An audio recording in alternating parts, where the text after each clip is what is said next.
हे जे students, I am sure you all are doing good. My dear students, आज आपके लिए मैं लेके आया हूं एक बहुत ही इंटरेस्टिंग सा सेशन, फ्रिक्शन।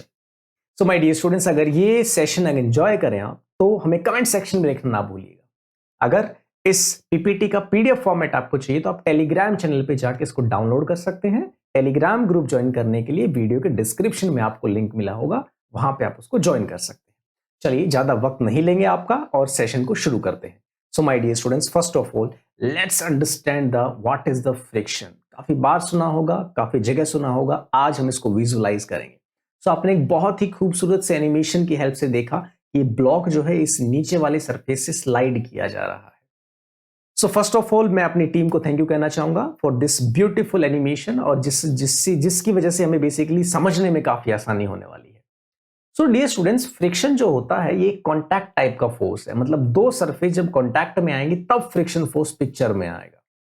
तो ये दो सरफेस जब कॉन्टैक्ट में आती हैं तो कैसे जनरेट होता है, कैसे पिक्चर में आता है, उसको समझने की कोशिश करते हैं। लेट्स सपोज यहां पे आप देख रहे होंगे आपके पास में एक ब्लॉक है, यहाँ पे आपके पास में एक ब्लॉक है और ये एक सरफेस है। तो ये इनका कॉन्टैक्ट सरफेस हो गया। ये क्या है? कॉन्टैक्ट सरफेस है। इस कॉन्टैक्ट सरफेस पे मॉलिक्यूलर लेवल पे क्या हो रहा होगा?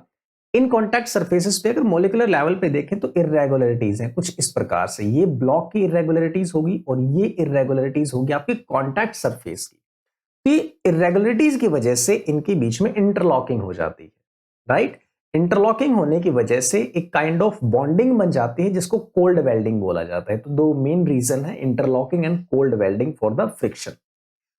जब इंटरलॉकिंग हो जाती है और ये cold welding kind of bond बन जाता है इन दोनों के सरफेस के बीच में, तो ये रिलेटिव मोशन को अपोज कर रहा है। जैसे कि आप देख रहे हैं कि हम यहां पे रिलेटिव मोशन को अपोज कर रहे हैं। So basically this is your friction.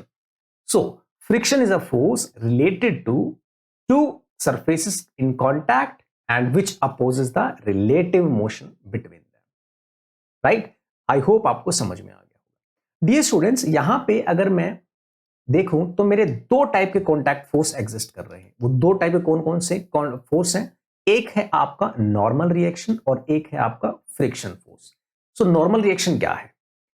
Dear students, जैसा कि आप सबको पता है कि नॉर्मल रिएक्शन जो होता है वो नॉर्मल टू द सरफेस लगता है, normal to the contact surface लगता है। तो ये जो आपका नीचे वाला सरफेस है, इस ब्लॉक पे ऊपर की तरफ एक नॉर्मल रिएक्शन लगाएगा, नॉर्मल फोर्स लगाएगा, और ये ब्लॉक भी इस पे एक नॉर्मल रिएक्शन लगाएगा, जैसे कि न्यूटन्स भाई साहब ने हमें थर्ड लॉ में बोला था, राइट? तो एक हो गया आपका नॉर्मल रिएक्शन जो कि कॉन्टैक्ट टाइप का फोर्स है। दूसरा फोर्स कॉन्टैक्ट टाइप का कौन सा? फ्रिक्शन फोर्स, जो कि किस तरफ लगेगा? इस बॉडी के रिलेटिव मोशन की अपोजिट डायरेक्शन में। तो जैसा कि आपने स्टार्टिंग में एनिमेशन में देखा कि ब्लॉक इस तरफ से स्लाइड होकर आ रहा था, तो यहां पे जो फोर्स लग रहा है आपका फ्रिक्शन, वो इस डायरेक्शन में लगेगा, राइट? तो मेरे पास में दो कॉन्टैक्ट फोर्स है। कौन कौन से? Friction which is parallel to the contact surface, ये कॉन्टैक्ट सरफेस है आपकी which is parallel to the contact surface, and एक आपका नॉर्मल रिएक्शन लगा which is the perpendicular to the this contact surface, right? इसका एक रिजल्टेंट होगा, this is the resultant of this normal reaction and the parallel, और इसका ये एक क्या है? रिएक्शन पेयर है, राइट? सो फ्रिक्शन जो है पैरेलल कंपोनेंट है कॉन्टैक्ट फोर्स का, और नॉर्मल रिएक्शन जो है वो परपेंडिकुलर कंपोनेंट है इसका कॉन्टैक्ट फोर्स का, ठीक है? चलिए now let's understand the type of friction. क्या टाइप्स हैं फ्रिक्शन के? तो सबसे पहले हम यहां पे देखें तो हमारे पास में होता है स्टैटिक फ्रिक्शन और एक हमारे पास में होता है काइनेटिक फ्रिक्शन। सबसे पहले हम समझेंगे that what is the static friction. So my dear students, यहां पे एक छोटा सा सिचुएशन हम एज्यूम करें तो हमें बेहतर होगा समझने में कि स्टैटिक फ्रिक्शन क्या है। तो देखिए, मान लीजिए कि ये मेरे पास में एक सरफेस है, इसके ऊपर हमने एक ब्लॉक रख दिया है, ठीक है? और यहां पे हम फोर्स लगा रहे हैं। जो हम फोर्स लगा रहे हैं हम उसको एफ एक्सटर्नल बोलेंगे, एक्सटर्नल फोर्स बोलेंगे। आप लगातार फोर्स लगाते जा रहे हो। और सर आपने बोला है कि इन सरफेसेस के बीच में अगर इरेगुलरिटीज हैं तो एक फ्रिक्शन डेवलप होगा और फ्रिक्शन जो है वो अपोजिट डायरेक्शन में लगेगा। बिल्कुल सही बात। अब जो ये एक्सटर्नल है, जब तक इसकी वैल्यू इस फोर्स के इक्वल रहेगी, फ्रिक्शन फोर्स के इक्वल रहेगी, तब तक ये जो ब्लॉक है ये मूव नहीं करेगा, रेस्ट पोजीशन में रहेगा, राइट? तो जब तक ये ब्लॉक रेस्ट पोजीशन में है, मतलब कि जब तक कोई भी रिलेटिव मोशन नहीं होता, उस केस में लगने वाले फ्रिक्शन को, इस फ्रिक्शन को हम क्या बोलते हैं? स्टैटिक फ्रिक्शन बोलते हैं। क्या बोलते हैं? स्टैटिक फ्रिक्शन बोलते हैं। तो डियर स्टूडेंट्स, इसका मतलब ये हुआ, सर क्या हम इसका ये कह सकते हैं कि जो एफ एक्सटर्नल हमने लगाया वो इंटरलॉकिंग या कोल्ड वेल्डिंग किसी को भी तोड़ ही नहीं पाया, वो जो कोल्ड वेल्डिंग दो सरफेसेस के बीच में बनी हुई थी, जो बॉन्डिंग, वो बॉन्डिंग टूट ही नहीं पाई, तभी तो रिलेटिव मोशन नहीं हुआ। बिल्कुल सही है, बिल्कुल सही यही बात है कि कोल्ड वेल्डिंग टूटी नहीं है, तो आपका पोजीशन जो है इस ब्लॉक की रेस्ट में रहेगी, और इस केस में लगने वाले फ्रिक्शन को हम स्टैटिक फ्रिक्शन कहते हैं। So dear students, friction between two object when there is a tendency of relative motion between them.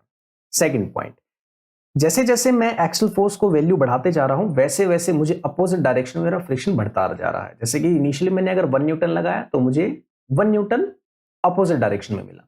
मैंने थोड़ा फोर्स और बढ़ाया, 2 न्यूटन कर दिया, तो यहाँ फ्रिक्शन फोर्स भी 2 न्यूटन हो गया। यहाँ पे मैंने 3 न्यूटन फोर्स लगाया, यहाँ पे मुझे 3 न्यूटन फोर्स ही अपोजिट डायरेक्शन में मिल रहा है। तो जितना मैं फोर्स लगा रहा हूं उतना ही मुझे अपोजिट डायरेक्शन में मिल रहा है। इसका मतलब क्या है कि ये जो फ्रिक्शन लग रहा है, ये सेल्फ एडजस्टिंग फ्रिक्शन है, सेल्फ एडजस्टिंग फोर्स है। ये सेल्फ एडजस्टिंग फोर्स है my dear students.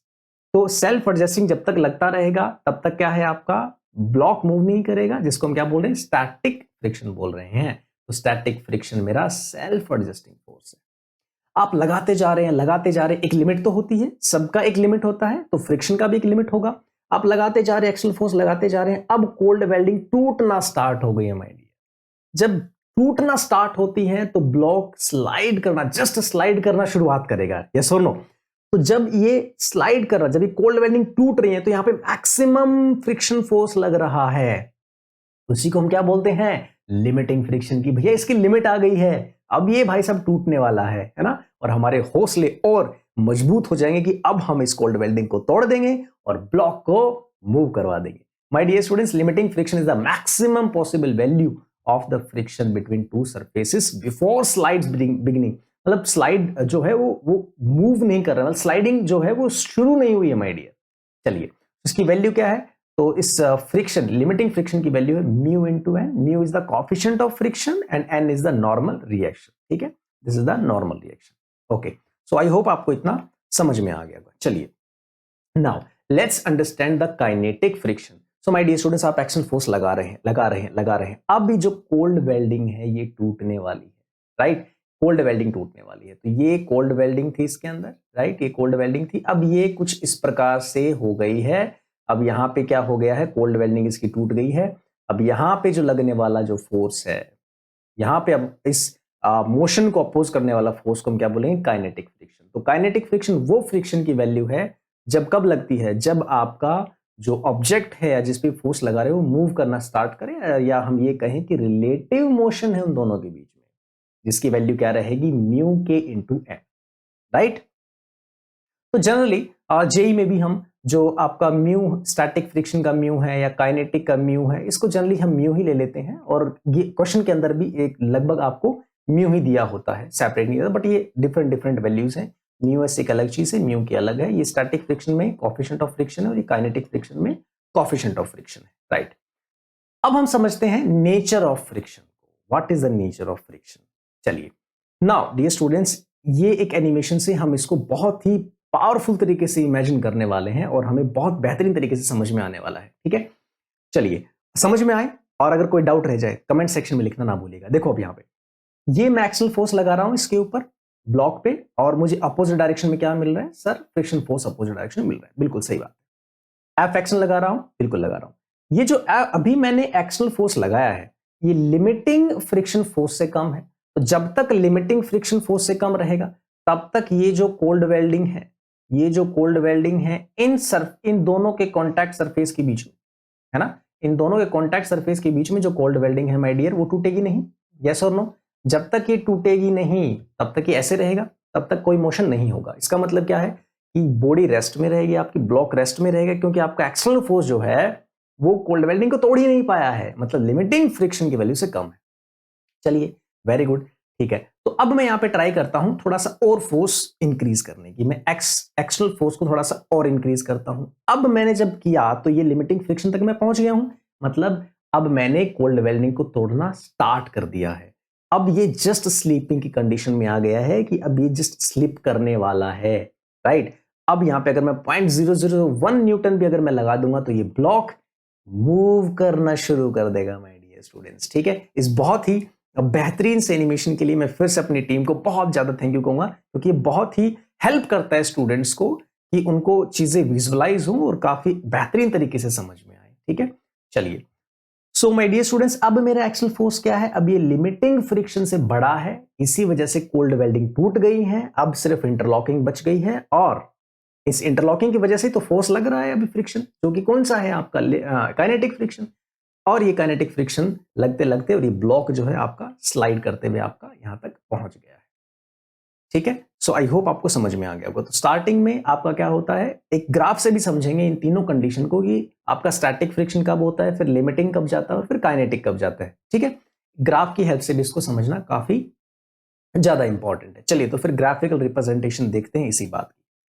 So my dear students, आप देख रहे हैं कि आपका वाई एक्सिस पे क्या है? फ्रिक्शन है, और एक्स एक्सिस पे हमने यहाँ पे अप्लाइड एक्सटर्नल फोर्स को रख दिया है, जो भी आपका अप्लाइड एक्सटर्नल फोर्स है। यहां पे इस पॉइंट तक आप देख रहे हैं, ये जो पॉइंट है यहां तक आपने देखा कि फ्रिक्शन और एफ एक्सटर्नल डायरेक्टली प्रोपोर्शनल है। जो आप एक्सटर्नल फोर्स लगा रहे हैं उतने ही अमाउंट से आपका फ्रिक्शन फोर्स जो है वो बढ़ता जा रहा है, उतने ही अमाउंट से फ्रिक्शन फोर्स भी आपका बढ़ता जा रहा है। इसी वजह से तो इधर जो फोर्स लगा रहे हैं उतना ही अमाउंट में आपको पीछे की तरफ फोर्स मिल रहा है, मतलब ब्लॉक मूव नहीं करेगा। बढ़ाते बढ़ाते आप इस पॉइंट पे लेके आए, ये पॉइंट आ गया है किसके लिए? अब ये कोल्ड वेल्डिंग टूटने वाला पॉइंट आ गया है। ठीक है, कोल्ड वेल्डिंग टूटने का पॉइंट आ गया है, यहां पे कोल्ड वेल्डिंग टूट जाती है। जैसे ही कोल्ड वेल्डिंग टूटेगी, अब सिर्फ क्या बच जाएगा आपका? इंटरलॉकिंग। तो अब यहां पे जब आप जो फोर्स लगा रहे थे उससे कम फोर्स के साथ भी आप इस ब्लॉक को स्लाइड कर पाएंगे, और इस टाइम पे जो आपका फ्रिक्शन लग रहा है that is your kinetic friction, right. इसकी वैल्यू क्या होगी? म्यू के इंटू एन। और ये क्या है? ये मैक्सिमम वैल्यू है स्टैटिक फ्रिक्शन की, ठीक है, जिसको हम लिमिटिंग फ्रिक्शन कह रहे हैं। तो एक बार कोल्ड वेल्डिंग टूट जाए, अब ये कुछ ऐसा हो गया, अब इसको स्लाइड करना काफी आसान हो जाएगा हमारे लिए कंपैरेटिवली जब स्टैटिक फ्रिक्शन लग रहा था। इसीलिए काइनेटिक फ्रिक्शन की वैल्यू कम होती है as compare to the static friction. क्यों? क्योंकि कोल्ड वेल्डिंग टूट चुकी है बिटवीन द कॉन्टैक्ट सर्फेसेस। इसीलिए हम कहते हैं कि काइनेटिक फ्रिक्शन का कोएफिशिएंट ऑफ फ्रिक्शन जो होता है वो स्टैटिक के केस से कम होता है। क्यों? क्योंकि कोल्ड वेल्डिंग टूटने के बाद में अब जस्ट ये क्या कर रहा है? जस्ट ये अब अब ये क्या कर रहा है? इसके ऊपर रब करते हुए जा रहा है। ठीक है, तो यहां पे आप देख सकते हैं कि static friction is always greater than the kinetic friction. इसीलिए हम कहते हैं कि स्टार्ट करना है ना, हमेशा ये एक नेचर का लॉ आप मान सकते हैं कि स्टार्ट करना बड़ा मुश्किल है। आप पढ़ाई भी जब करते हैं तो स्टार्ट करना मुश्किल है, बट एक जब आप उस दौर में जब एक मोमेंटम बन जाता है आपका पढ़ने का, तो फिर आप जबरदस्त तरीके से पढ़ते हैं। तो इसी प्रकार से यहां पे भी वैलिड है वो बात कि स्टार्ट करना मोशन को बड़ा डिफिकल्ट है, राइट। स्टार्ट करना जो है वो डिफिकल्ट है, right, but easier to maintain, है ना, इजियर टू मेंटेन। चलिए आगे देखते हैं इस बात को।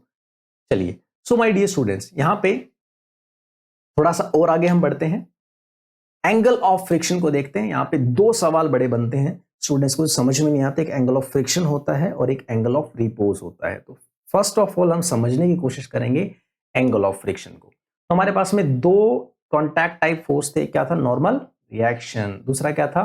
Friction force. इनका जो रिजल्टेंट है दिस इज द आर। तो angle between the normal reaction and this resultant, ये क्या होगा? आपका एंगल ऑफ फ्रिक्शन होगा। ठीक है, चलो। सो what is the value of this alpha? Tan inverse mu. ठीक है, mu is the basically the coefficient of friction between these two surfaces. चलिए आगे बढ़ते हैं, एंगल ऑफ रिपोज को देखते हैं। What is the angle of repose? So dear students, angle of repose students को थोड़ा सा कंफ्यूज करता है, आज कंफ्यूज नहीं करेगा, आज के बाद में कंफ्यूजन सारे क्लियर होंगे आपके।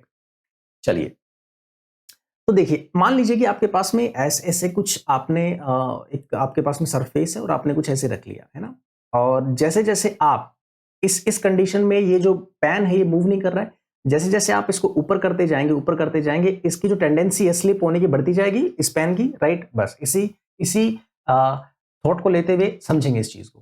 ये जो ब्लॉक है ना आपका, ये ब्लॉक है और ये थीटा है आपका, तो ये वो थीटा, ये उतना थीटा होना चाहिए, क्योंकि मैं जैसा ये जो मेरा हाथ है मैं इसको बढ़ाते हुए जा रहा हूं ना, बढ़ाते जा रहा हूं, तो मैं एंगल हॉरिजॉन्टल से एंगल बढ़ाते जा रहा हूं, तो इसका स्लिप होने की टेंडेंसी भी और बढ़ती जा रही है।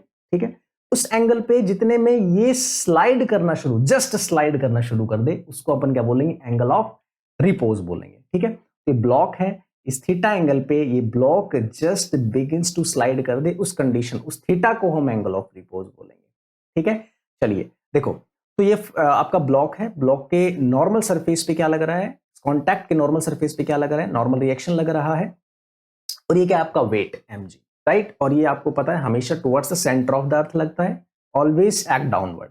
अगर ये आपका थीटा है तो ये भी आपका क्या होगा, थीटा होगा, राइट। चलिए ये थीटा है तो ये आपका mg का mg cos थीटा कंपोनेंट हो गया, और ये आपका mg sin थीटा कंपोनेंट हो गया। अब इस ब्लॉक की जो टेंडेंसी है, इस ब्लॉक किस तरफ मूव करेगा, ऑब्वियसली इस तरफ मूव करेगा, तो फ्रिक्शन फोर्स किस तरफ लगेगा, इस तरफ लगेगा, राइट। चलिए ये थीटा क्या है आपका, tan inverse mu, this is the formula of the theta, angle of repose. कौन सा, जब ब्लॉक जस्ट स्लाइड करने की कंडीशन में आ जाए, just slide to begin to slide करने की कंडीशन में आ जाएगा, उस थीटा को हम बोलेंगे एंगल ऑफ रिपोज। ठीक है, चलिए तो आई होप आपको समझ में आ गई है इतनी कहानी। ठीक है, नाउ ये भी बड़े यू कैन से कि फेमस से एक्सप्रेशन है, और आई होप आपको याद भी होगा कि मान लीजिए कि आपके पास में ब्लॉक है m1 एंड m2, मैंने नीचे वाले पे फोर्स लगाया, ठीक है, इसका इस सरफेस के कांटेक्ट का μ1 है, और इन दोनों के कांटेक्ट सरफेस का म्यू क्या है, μ2। कंडीशन ये है कि m2 जो है वो स्लाइड नहीं करना चाहिए, मतलब दोनों m1 और m2 एक ही एक्सेलरेशन के साथ में आगे चलने चाहिए। ठीक है, फोर्स मैंने m1 पे लगाया है, तो उस केस में आपका मैक्सिमम फोर्स क्या हो जाएगा, वो मैक्सिमम फोर्स जो लगाया जाए जिससे m2 स्लाइड ना हो और सेम एक्सेलरेशन के साथ में आगे बढ़े। तो this is the formula m1 plus m2 into म्यू1 प्लस म्यू2 इंटू जी। इसी प्रॉब्लम को अगर हम देखें कि m1 m2 यही है, अब की बार मैं ऊपर वाले ब्लॉक पे फोर्स लगा रहा हूं, और ऊपर वाले ब्लॉक पे फोर्स जब लगा रहा हूं तो अभी भी m2 और m1 में कोई स्लिपिंग नहीं होनी चाहिए, सेम एक्सेलरेशन के साथ में जाने चाहिए। ठीक है, तो इस केस में मेरा एफ मैक्स क्या आ जाएगा, म्यू2 माइनस म्यू1 m2 divide by m1 m1 plus m2 into g, right. This is my f maximum. So dear students, ये थे आपके फॉर्मूलाज। नाउ अब मुझे कमेंट सेक्शन में जरूर बताना कि यहां पे ये जो नीचे वाले ब्लॉक है, इस केस में जब नीचे वाले ब्लॉक पे फोर्स इस तरफ लग रहा है तो m2 पे फ्रिक्शन फोर्स की डायरेक्शन क्या होगी, और नीचे वाले केस में m1 के फ्रिक्शन फोर्स की डायरेक्शन क्या होगी, ये हमें कमेंट सेक्शन में जरूर बताइएगा। सेशन एंजॉय किया हो, सब्सक्राइब करना ना भूलिएगा, आपका एक सब्सक्राइब करना हमें बहुत ज्यादा मोटिवेट करता है dear students. Thank you so much for watching this session, I hope you enjoyed this session.